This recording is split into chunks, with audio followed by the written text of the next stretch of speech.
provides us with a unique behind-the-scenes look into a country that you may know as one of the oldest continuous cultures in the world, dating back some 5,000 years. But you may also know that today it is full of vital, growing, and dynamic changes. The program today is also a peek into one of the most populous nations in the world, and a country in which the U.S. is now attempting to engage in more and more trade opportunities. That country is China, which economists predict will soon boast the world's largest economy.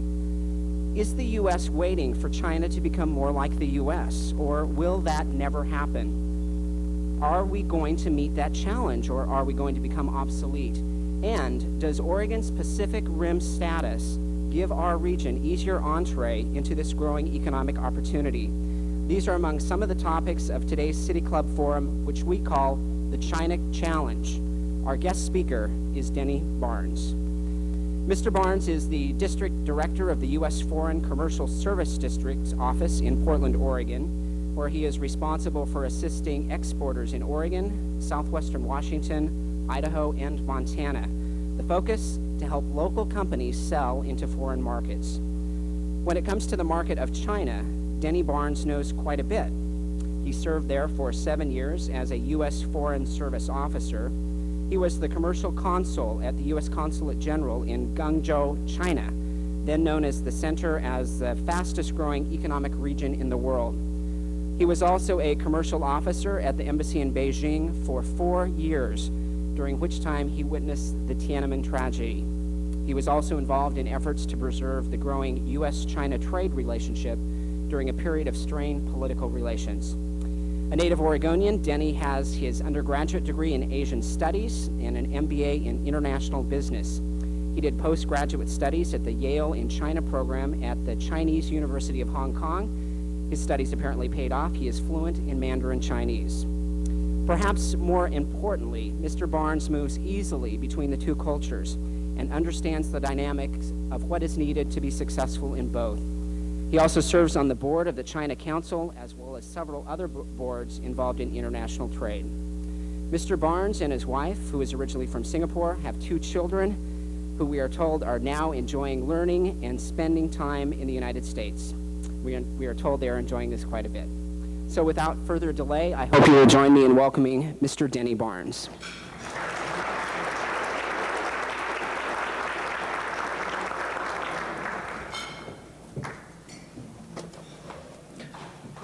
Good afternoon. 下午好. Well, I know you're all anxiously awaiting for me to share with you the latest U.S. government official policy toward China, but I have to tell you, I'm not speaking today as an official U.S. government representative. Hey, it's my lunch hour, right?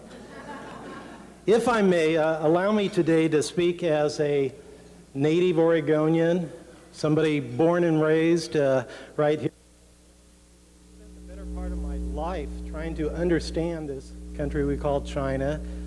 Spent the better part of the last decade living and working there. If I may, let me share with you today some feelings really from the heart about what I perceive as this great wall of misunderstanding that seems to be separating us from contemporary China. I see a lot of different faces here today. I don't know how many of you heard Quetzal Levine in her talk last week about gardening. I was fascinated by it. Having spent so much time in Asia, I really identified with her metaphor of Oregon as a garden. Not only a place where beautiful, luxuriant plants grow, but a place that really nurtures the soul of the people that live here. Oregon. And I can't honestly think of a place more different than Oregon than contemporary China. It's almost the complete opposite in some ways. And in my life, it's almost like the yin and yang. When I think of contemporary China today, I think of a place where one's senses are literally assaulted, a place where the crowds press in on you and everybody's hustling, the cars are honking, noxious fumes in the air, the old Chinese shop houses are being torn down, glittering skyscrapers rising to the sky, the verdant rice paddies being paved over, industrial parks sprouting overnight, mountains being blown away, leveled, pushed out into the sea, creating more industrial land, more growth, more. The pace of contemporary China today is dizzying and quite removed from the life we have here in Oregon, here in our Oregon garden. But you know what? I miss it terribly. I miss that frenetic energy that's China today, because there's nothing like it in all of human history that I can tell. It's an incredible development that we're witnessing, one that I'm sure will draw me back very soon. You know, I'm not alone in this infatuation toward China here in Oregon. I find quite a few Oregonians have a long love affair with China. Of course, our Rose Festival would feature dragon boats. And of course, Imperial Tombs would be the event of the season. And of course, our China Council would be one of the most vibrant volunteer organizations in the city. And of course, we would want to have a Chinese classical garden in Portland. Very much in our minds. And clearly, these are the best aspects of China. But what about the real down and dirty street level China that I just described? How are we as Oregonians dealing with that? Well, there may be a problem. You know, we're doing pretty good in international trade these days in Oregon. Over the last 2 years, we've been number 2 in the nation in terms of export growth here in Oregon. We now have 140,000 jobs directly related to exports here in Oregon. And as that's sort of my job, promoting Oregon exports, of course, I'm very proud of these successes. But being a China guy, I'm kind of baffled why these successes we're having overseas, particularly in Asia, don't seem to be shared in China. When we look at what we're doing in international trade, our per capita exports out of Oregon are 1.5 times the national average. We're doing pretty good. But look at what we're doing in China. Some $72 million in exports last year out of Oregon. This is like half the national average looking at per capita exports. Why? Aren't we a Pacific Rim state? Don't we have this special relationship with China? What is this great wall that separates us from this emerging opportunity in China? Okay, more on that in a minute, but lest any of you doubt that China is important, let me talk to you about where we're going with this. Big population, we all know, 1/5 of the world population. It's geographically huge, fastest growing economy in the world. What does it mean to us in a very personal way? I have a son, as Greg mentioned, who's 11 years old, and he still speaks pretty good Chinese. And I'm happy about this because I figure he's going to graduate from college in the year 2007. And I've done a little bit of math here, and looking at UN statistics on where China is today and where the US is today, if one looks at China's double-digit growth over the last decade and projects it out in the future at, say, the conservative rate of 8%, and we look at where we are today and we project that out in the future, say the optimistic growth rate of 3%, by my calculation, in the year 2007, when my son will just be entering the workforce, China will be the biggest country, the biggest economy in the world.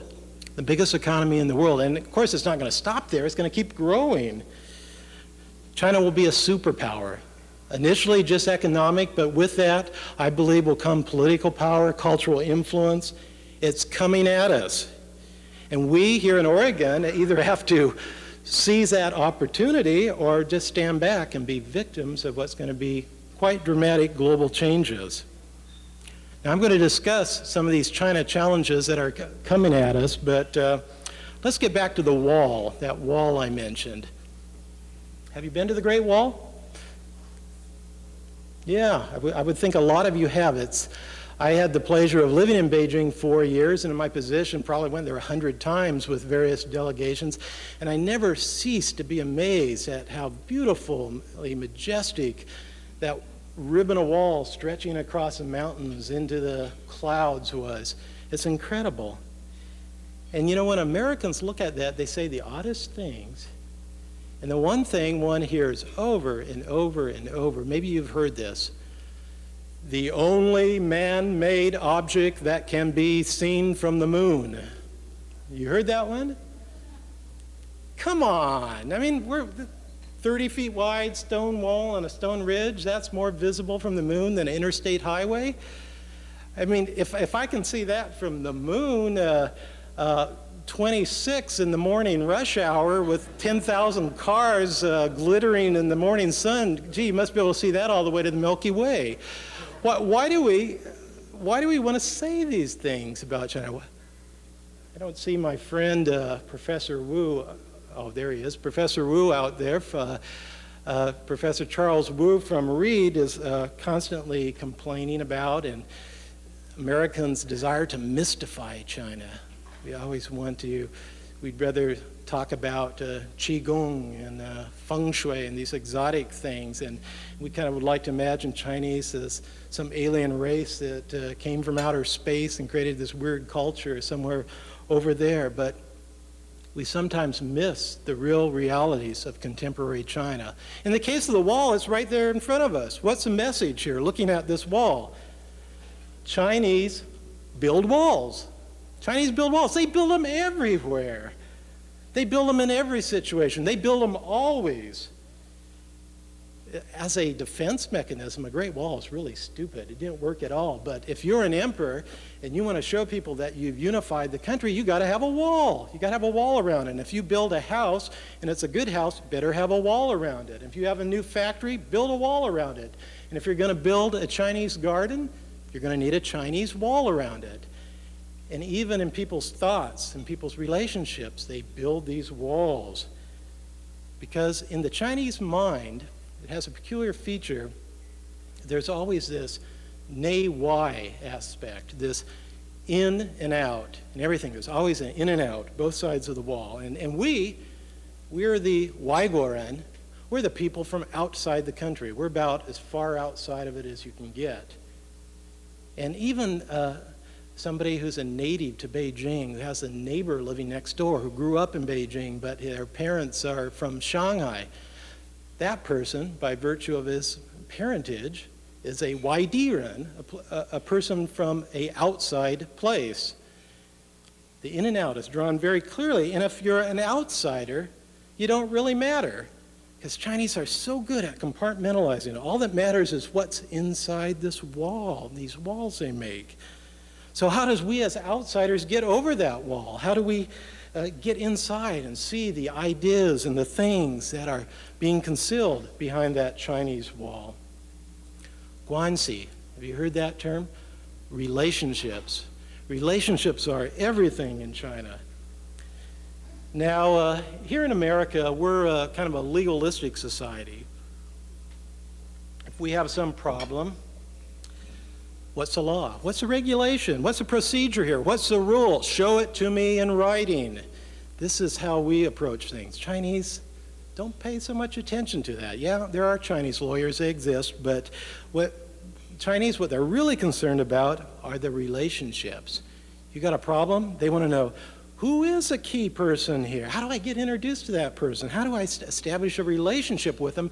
And what do I have to do for that person to get them to do what I need? Okay, let's go back to that Great Wall in front of us now. How do the invading barbarians get past the wall? Now, if you're a Western barbarian like us, we probably invent some technology to just kind of smash right through there. Or maybe we just kind of fly right over it with something. Or maybe we decide just to blow the whole thing up. But that's not the Chinese way. Chinese approach is you kind of look it over real carefully and you see where the gates are. And then you figure out, who is the gatekeeper here? And how do I get an introduction to that gatekeeper? And how do I establish a relationship with that gatekeeper? And what can I do for him so he'll open up the gate and I can get past that wall and off to Beijing? That's kind of how it really worked. One of the experiences that I had daily in Guangzhou that sort of illustrates this principle is I always had to fight my way onto a crowded elevator. Every morning to get to the office, pushing, shoving, trying to get onto this elevator. and somebody might be just pushing me aside, trying to get past me on the elevator, and turn and see me, recognize me, and, Ban Ling Shi, ching, ching, ching. Oh, Consul Barnes, oh, please, you go ahead, you go ahead. What's happened here? What's happened here? They recognize me. We have a relationship. Suddenly, I'm inside his wall, and he has to accord certain respects. There are certain rules governing the relationship. But when I'm a stranger, I don't matter. I'm outside the wall. And the fact that he just threw an elbow into my stomach doesn't really matter because obviously he didn't recognize me at that point. Another unique aspect about Chinese society where we're very different from them is that they're very much a vertical, top-down society.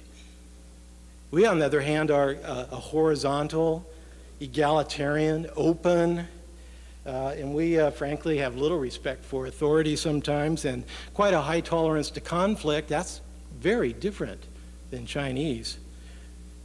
Have you heard any good President Clinton or Senator Dole jokes lately? You know, a Chinese person trying to figure out David Letterman would be totally dumbfounded. To hear somebody on a public media openly making fun of the leaders, just unimaginable. And what we might call a political rally would look an awful lot like a riot to Chinese. Because China is very much a vertical society where things are very hierarchical. And it's often a closed society. And respect for authority is still important. And one of the greatest fears that Chinese people have is a fear of chaos, of social order breaking down. Now, some people call this Confucianism. I know pure Confucianism isn't exactly this, but there is some core value that runs very deep in the Chinese psyche. And that's what's going on in China today and what we have to need to understand if we're going to deal with them, because communism has nothing to do with it. It's dead as an ideology. And what's real, what persists, are these core Chinese values. And you know what? Obviously, Chinese are not Christians.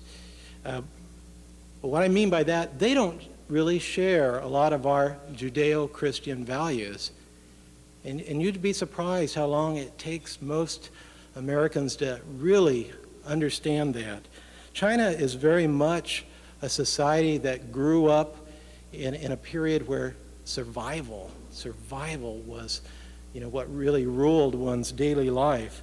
They have endured thousands of years of scarcity, floods, wars, drought, pestilence, and have developed strong ethics that are survival ethics. How does that work?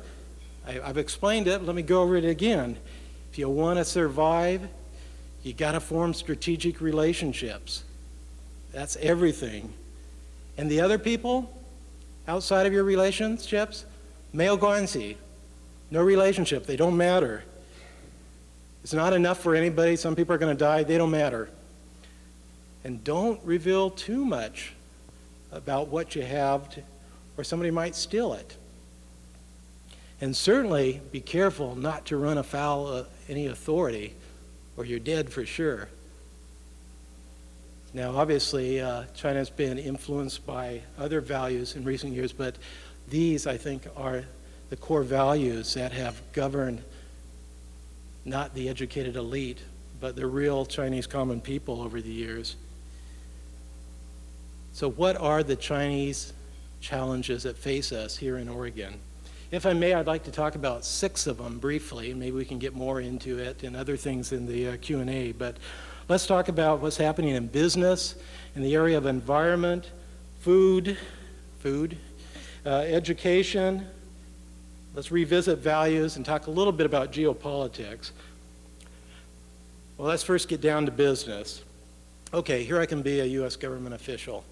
The U.S. government has a national export strategy based on targeting 10 big emerging markets, BEMs, BEMs, as we say. And the biggest of the BEMs is China. And our national export strategy regards China as absolutely key. And maybe typical of U.S. government planning. Despite that, we haven't been doing very well in China. Japan, Our European competitors are doing a lot better, frankly, and we have a huge growing trade deficit with China that will soon surpass, if the trend continues, our deficit with Japan. And what about Oregon? I already told you, we're even below the average, and the average performance isn't too good. What's going on? Well, this is obviously, I think you've appreciated this from my remarks so far, this is a tough market. And it's risky, and it's expensive to get started in. And for a lot of American companies, particularly the small and medium-sized companies that are most of our economy here in Oregon, it's pretty frightening. It's pretty frightening, and the temptation is not to bother sometimes. But remember where we're going. We got this double-digit economy rocketing out there, and we're living in this 2% growth economy. And if we don't hitch our wagon to that, we're going to get left behind. And it's going to be difficult to play catch-up. Remember what I said, relationships are everything. It takes a long time to develop these relationships. If we lose out now, we may never catch it. So we really need a long-term vision here in Portland, here in Oregon, about China. And you know what? Sometimes I think we lose sight of the future in our crisis of the moment. And I just got to talk about something that's really bothering me. Oregon is one of the 6 states, one of 6 only, that have been invited to put an office in the U.S. Commercial Center that just opened just last week in Shanghai.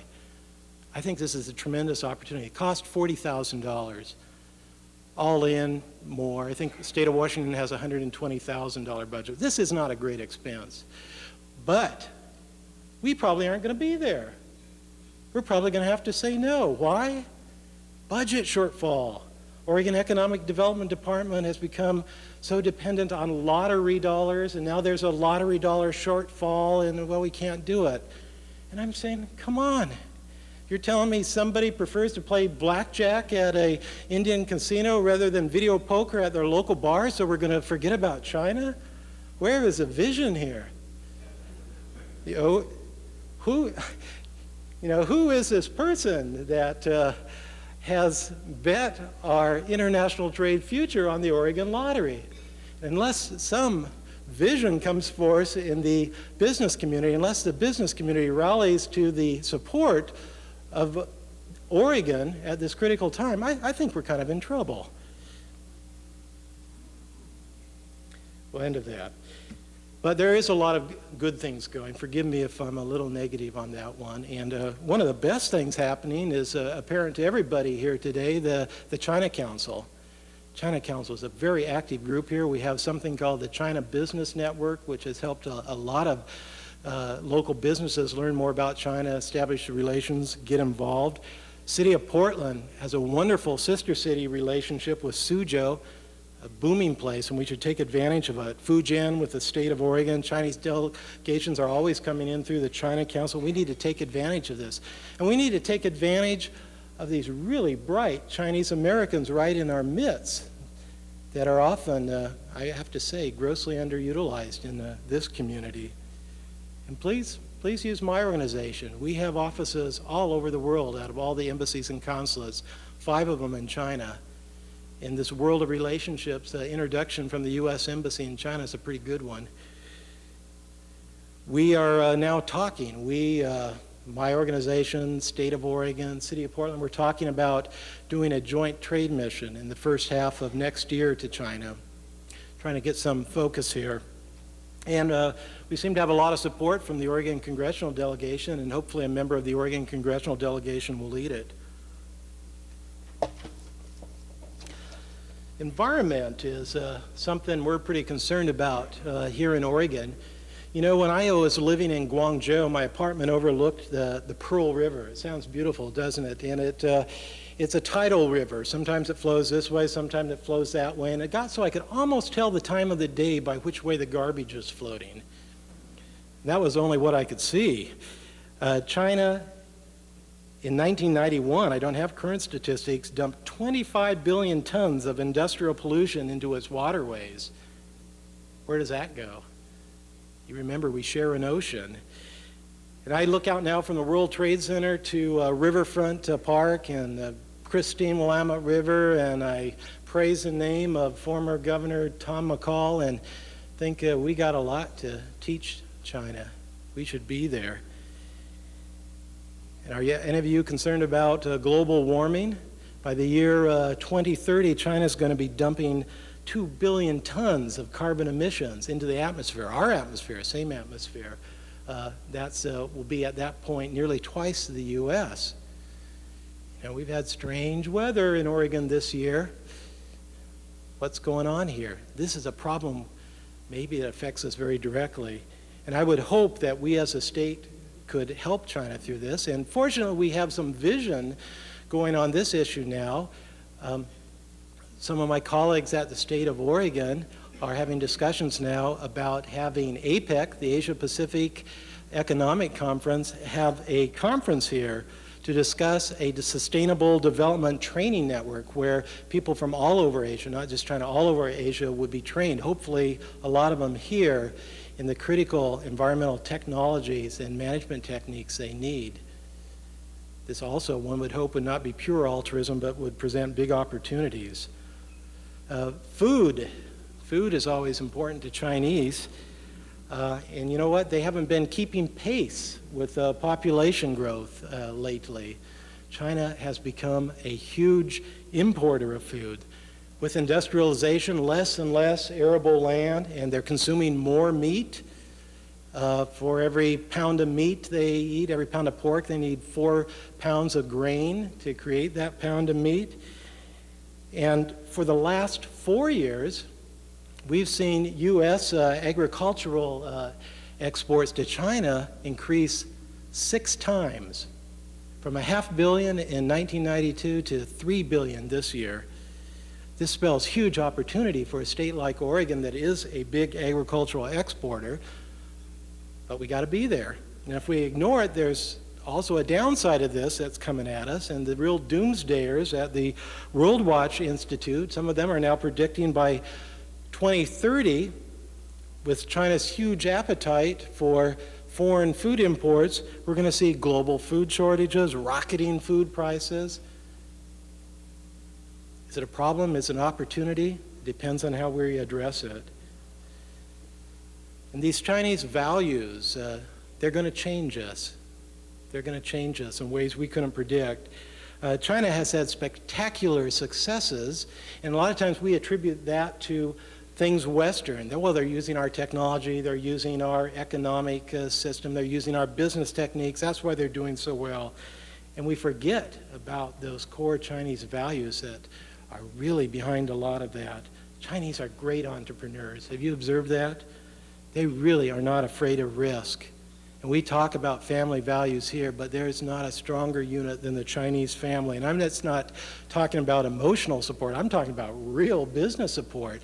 The Chinese family structure can generate capital quickly. I got a friend, Liu Kai. He's been to Portland. Some of you have met him. He's from Shenzhen. He's about my age, quite a bit more wealthy than I am. He got his start. He was living in Shenzhen. He got this hot stock tip. So what did he do? He cabled his wife's relatives in Hubei province, rural area Hubei province, all of them, explained to them how to go down to the bank and borrow money to build houses, and told them to cable all that money to him the next day. They did. He invested it all in one stock, held it 2 weeks, sold it, doubled his money. Now, there may be people in the U.S. that are that big of risk takers, but I don't think so outside of Las Vegas. And I don't know many families that are going to mortgage everything they have to support a hot stock tip of one of the in-laws. This is a unique feature of Chinese culture.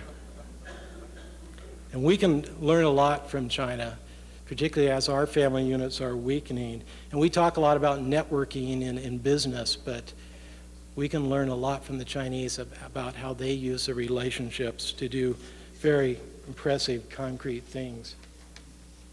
Education. You know, Chinese parents really drive their children to study hard, all their waking hours, and there's no summer break. Sports, social activities, hobbies? Ooh, no, concentrate on your studies. I mean, those things are a threat to our family's future. Now, we, as Americans, might think that this is a little bit unhealthy, don't you think? I mean, children shouldn't be treated like that. But the fact is, Chinese kids are beating our kids on any objective test. And where's the future? The future is in information technology industries that are knowledge intensive, that feed off education, that naturally flow to the highest levels of education. Where is our Chinese community here in Portland? Where's it growing the fastest? Beaverton. Why? Silicon Forest, high-tech industry needs those bright, educated Chinese. We need to invest more in education here in Oregon. I think I'm preaching to the choir on that one. And we need to demand of our children educational excellence. Geopolitics. China is a strongly nationalistic nation, but nationalism is quite different from our American patriotism, which is kind of based on values and ideals, rather than like China, which is more a loyalty to place, race, culture. Chinese have a great reverence for their motherland, and they study their 5,000 years of history and culture much like a fundamentalist Christian would study their Bible every night. It's very dear to them. But China has not historically been an expansionist power. Historically, it's been very inward oriented. But that is not to say it will not passionately defend the integrity of what it regards as China. And here is where our problem lies, because China clearly sees Taiwan, Hong Kong, and these Spratly Islands scattered all across the South China Sea as an integral part of China, and they will not stand for any foreign influence inside their wall, inside their boundaries, inside their internal affairs. Oregon doesn't have a foreign policy per se, but we as Oregonians can certainly speak to the interests of our friends. Both President Clinton and President Bush before him have spoken of the importance of engagement in our relations with China. We need to practice this quiet diplomacy and never miss an opportunity to voice our support for our friends in Hong Kong and Taiwan during this time of difficult transition. I started off talking about a garden. Last month, the City Club, you did a very interesting program, which I had the pleasure to hear, on Bill Nato's vision. I was not a friend, unfortunately, of Bill Nato in recent times, but some 25 years ago, I was one of Bill's boys. I was one of the legions of high school and college kids that he hired part-time to work at Norcrest, China. And he made a very deep impression on me, and the fact that I've had a career in international trade oriented toward Asia is not unrelated to that early experience. And one of the visions Bill had that was only touched upon briefly in your program was he saw a Chinese classical garden here in Portland. Not somewhere off in Washington Park or in some bucolic setting, but right in the heart of the city, amidst the urban hustle and bustle. I like that. I like that as a symbol. I like the idea of this garden paradise right in the center of the action. Separate, but not apart. This is a good symbol of where Oregon should be in the world. Oregon should be a beautiful garden that we carefully nurture. It should be different from the clamoring world all around us, but never removed from reality. And I hope that Oregon continues to have the vision of a Bill Nato. And I hope we can preserve the pioneer spirit that really built us. And yes, let's cherish and preserve our Oregon garden, but let's never fear to go beyond the wall. Let's never be afraid to get out there in the real rough and tumble world of the global economics and politics.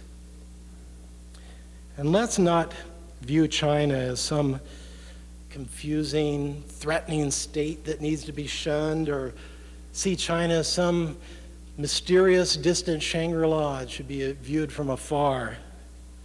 We really need to see China for what it is, a huge, undeniable country that will touch every aspect of our future right here in Portland, Oregon. Thank you.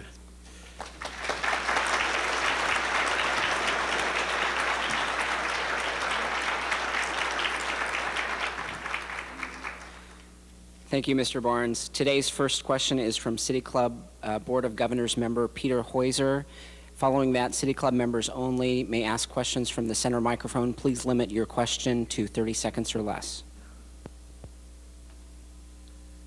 Denny, it's fascinating to hear from such an expert. You talked a bit about the trade deficit. You alluded briefly to the difference in the legal systems. I wanted to ask you, we've heard a lot in the news in the last couple of years about the negotiations between our trade representatives and the government officials of China regarding copyright infringement and computer software, CDs, music, and the like. I wonder, has all of this brinksmanship in the negotiations been necessary?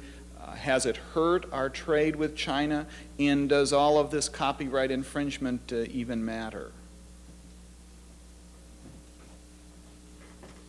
Well, thank you, Pete, for the very informed question. It's frightening when you see us 3 times now going right to the edge of a trade war. But I have to say, in Assistant U.S. Trade Representative Charlene Barshevsky and in our China guy Lee Sands, we have some very competent negotiators. And we have to be tough on this issue. It really matters to us. But we also have to be understanding of what's happening in China today. The problem is not, as I think you know, the legal structure. The laws are there. The problem is enforcement. China has become a very fragmented political society today. And we still think of China as a centralized autocratic power, but the fact is the central government in a lot of sectors is really out of control. I mean, this is a country that can't even collect taxes. When a government can't collect taxes, that tells you something about their reach. So we have to keep pushing, and the Chinese understand our concern about this, unlike our human rights concerns, which are baffling to them. They understand this is in our self-interest. We have to be tough and hold our breath and hope that the Chinese will comply with the commitments they've made and keep pushing them. I'm Robert Nastry. I'm a City Club member. From newspaper and television reports, it looks like the Chinese people and the Chinese leaders don't care about the value of human life, especially the way we see the value of individuals.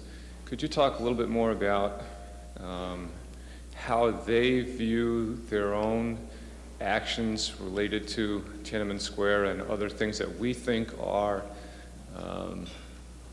that we think show they don't care about the value of the individual?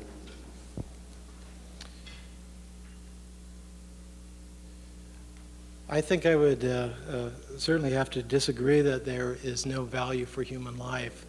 Perhaps our own Western Judeo-Christian tradition might have a different value. But you mentioned Tiananmen. As Greg said in his introduction, I was a witness to that. I had a close friend who was shot during that. But you really must understand how terribly fearful China is of chaos, of social chaos. And China will continue to act in ways that are very unsavory from our Western point of view if it sees social breakdown. The greatest fear, I think, in China today is that China could turn into a Russia, could degrade to that level of social chaos. It's a very frightening model to them. Mike Hoffman, City Club member and China Council and World Affairs member. Denny, since Oregon's businesses are mostly small and medium-sized, And I know probably a lot of them don't have the resources to make an individual marketing effort. What kind of suggestions do you have for those businesses getting into the China market? Well, Mike, I talked a bit about some of those things, but let me reiterate, come and see us. And we do have this network of offices in China, and it's primarily directed at helping small and medium-sized companies, as does the state of Oregon. Both the Oregon Economic Development Department and the Oregon Department of Agriculture, they have resources to help companies get into that market. And I would suggest there are changes in China today that will work to the benefit of the small and medium-sized business, where before, to do business in China, one had to work through these huge state trading companies. Now we see the emergence of small-time entrepreneurs acting as agents and people that small business can identify with and work with. I think the climate's right. It's not easy, but let's talk. Tom Dunn, City Club. Naive question. I'm concerned about the quality of data that we might have available on China. You can respond to that at any level of data. I mean, obviously, economic data is a particular concern here now today. But another kind of data that I am concerned about is health data. It seems to me in China there is a adventitious experiment with the environment, very, very high pollution levels. How would the Chinese know about that? I mean, is there a good keeping of social statistics? Well, there certainly is some environmental monitoring. There are some public health statistics, but I think you're quite right in your concern about the quality of Chinese statistics. You know, a lot of times we just have to observe and make our best deductions. Part of the problem is it's simply a developing country, and most developing countries don't have very good statistics. And part of the problem is that it was a country that had a planned economy for several decades where it was highly advantageous to lie to the central authorities about what was really happening, so you would get a bigger allocation to your particular unit. That's a problem, and it's particularly a problem with companies that are trying to do good market research now. Ultimately, we often have to go by our gut level feeling on China. I'm Ray Polani, a City Club member. I'm primarily interested in alternative transportation. And of course, in China, I guess the bicycle is very, very much in use. Considering how the automobile is a tremendous consumer of space, what is the situation in China? I understood that recently there has been some governmental actions in the direction of promoting automobile use. Can you tell us something about how they could possibly do that in light of, as I said, land consumption? Yeah. The situation, in a word, is gridlock. And you're quite right. China, in its pursuit of affluence, wanting to be a modern society, has actually, in many cases, promoted auto use. We have seen bicycle lanes eliminated in many Chinese metropolitan areas. And this is an area where maybe we could work with China and help them with some of their planning. But of course, we must avoid condensation and saying, yes, we can have our cars, but no, you can't. It's a great problem.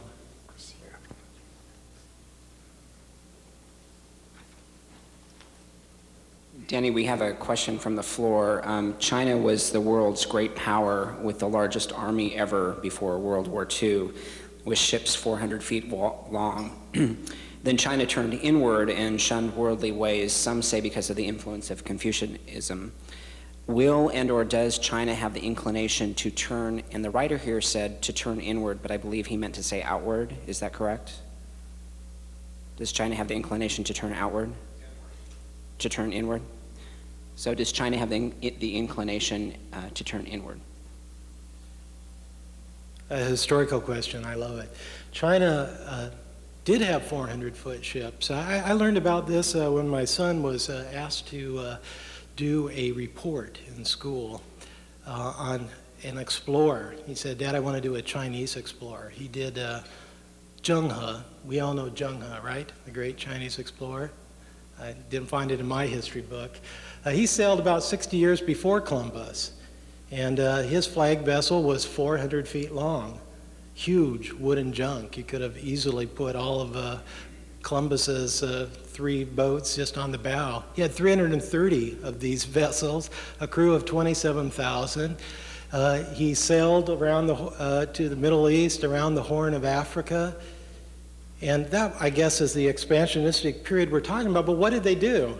I mean, of course, when they stepped out of the boat in Africa, they put down the flag and claimed that land in the name of the emperor? No, they never had that tradition, because China was always self-contained. They brought back a giraffe for the emperor. That was the extent of their relations with Africa following that voyage.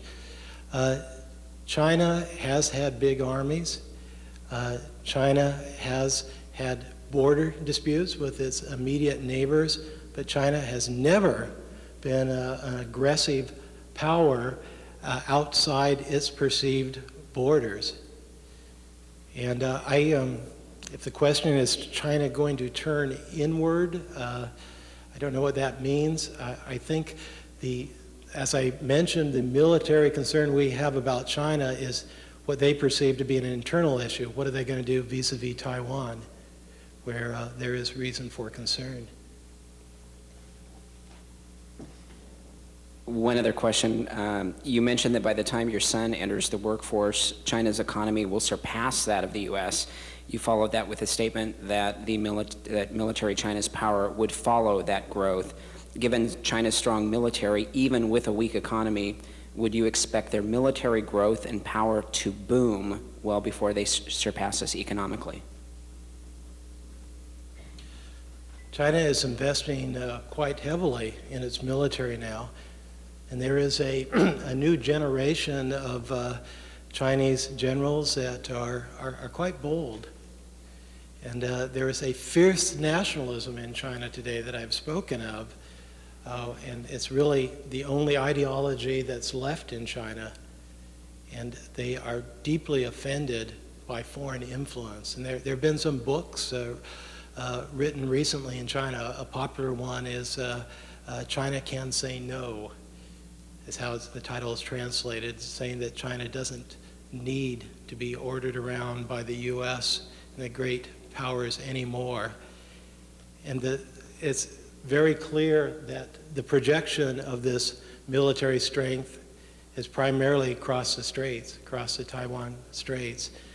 So we, with our historical friendship with the Chinese people on Taiwan, are tempted to jump in to try to help, to try to make things better. You know, when we had the 7th Fleet plying the waters near the Taiwan Strait during the last cross-straits crisis, there was a Chinese demonstration against him. Not in mainland China, in Taiwan. There are people that are concerned that our intervention might actually make things worse. This is going to be a great discipline for us as Americans as these tensions continue to rise and ebb between Taiwan and the mainland, to try to support our friends, but not to jump in areas where we really don't understand. It's going to be a hard lesson for us as Americans to do. We as Americans who feel that we got to do something. Anything's better than nothing. This may be a case where the Chinese are going to have to work it out internally. And we can only listen very carefully and be disciplined in our responses. Another question from the floor. Can you talk a little bit about population control in China today? Population control in China today. The population is growing at about 1.1% now, which isn't a very rapid population growth, but is more than China would like to see. China continues to have the policy of the one-child family, but in some sectors it's breaking down. And the reason it's breaking down is because the instruments of control are breaking down. It used to be every Chinese belonged to a work unit, and that work unit was their lifeline for everything. That work unit gave them their wages, their housing, told them where their kids were going to school, issued them birth control devices, controlled every aspect of their personal life, and they depended on them for rationing coupons. They really wanted to get that leg of pork at Chinese New Year. The work unit was everything, and that was the main instrument of control in limiting people's number of children. If you had that second child, you could get punished. Now, with a market economy, people have a lot more options and a lot more freedom, and some people are having more than one child. But simultaneously, we're seeing, particularly among the well-educated Chinese, a phenomenon not unlike what we're seeing in the U.S., where a lot of educated working couples are deciding not to have any kids, or certainly just to have one.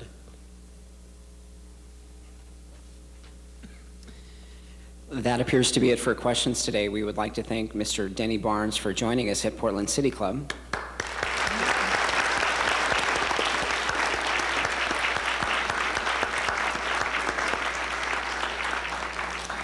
We called today's program the China Challenge. Certainly there are many challenges facing all of us in the years ahead, but perhaps with this kind of dialogue, we are better prepared to turn those challenges into mutual opportunities. Thank you for joining us at the City Club of Portland. We are adjourned. Yeah, well, thank you.